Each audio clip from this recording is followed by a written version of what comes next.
Magandang gabi po, Pag-asa Weather Update. Alamin ang lagay ng panahon ngayong gabi ng Martes, September 19, 2023.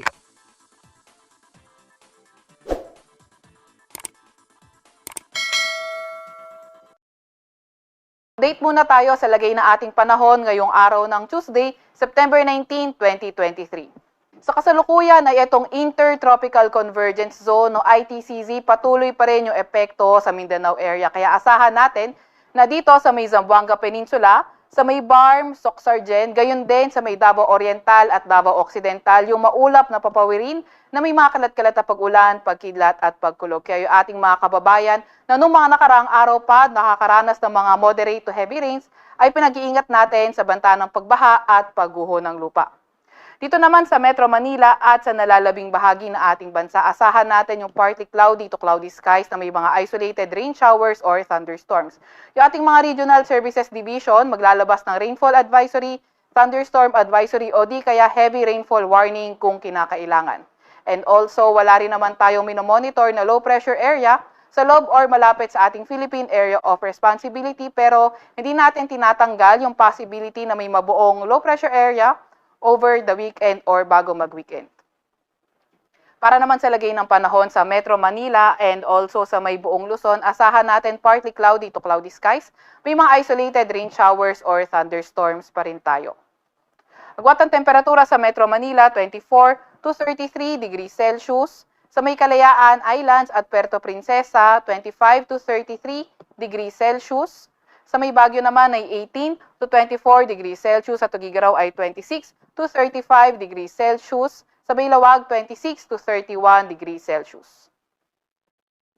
Para naman sa Visayas and Mindanao for tomorrow, dito sa may Davao Region and also sa may Soxargen, inaasahan nga natin for tomorrow patuloy pa rin yung epekto ng Intertropical Convergence Zone o ITCZ kaya magiging maulan pa rin sa areas na yan. Pinag-iingat pa rin natin yung mga kababayan natin sa mga banta ng pagbaha at pagguho ng lupa.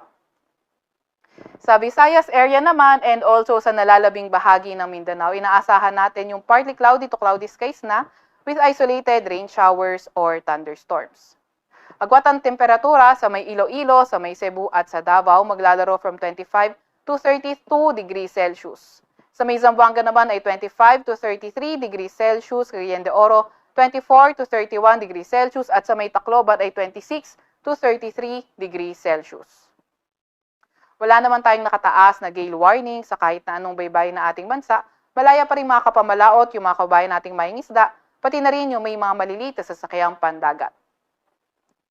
Para sa 3-day weather outlook ng mga pangunahing syudad natin, mostly dito sa Metro Manila and also sa Baguio, inaasahan natin na magpapatuloy yung partly cloudy to cloudy skies condition, pero may mga chance pa nga rin tayo ng mga localized thunderstorms, lalo na tuwing hapon at gabi.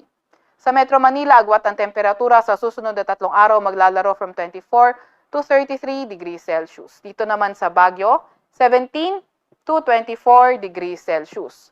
Sa Legazpi, naasahan natin sa next 3 days, mostly from Thursday to Saturday, posible nang makaapekto yung Intertropical Convergence Zone natin, kaya magdadala ito ng maulap na papawirin, may mga kalat-kalat na pag-ulan, pagkidlat at pagkulog.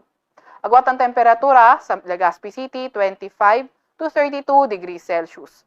Dito naman sa area ng Cebu, inaasahan natin hanggang Thursday, magandang panahon, partly cloudy to cloudy skies na may mga tsansa ng mga localized thunderstorms. Pero pagdating ng Friday and Saturday, dito na makakaapekto yung Intertropical Convergence Zone natin, kaya posible na yung mga pag-ulan sa area ng Cebu. Agwat ang temperatura sa Cebu in the next 3 days ay 25 to 31 degrees Celsius. Sa Metro Davao naman, hanggang Thursday, posibleng makaapekto yung ITCZ natin, pero pagdating naman ng Friday at Saturday, improving weather yung ating inaasahan. Agwat ng temperatura sa Metro Davao, 24 to 33 degrees Celsius.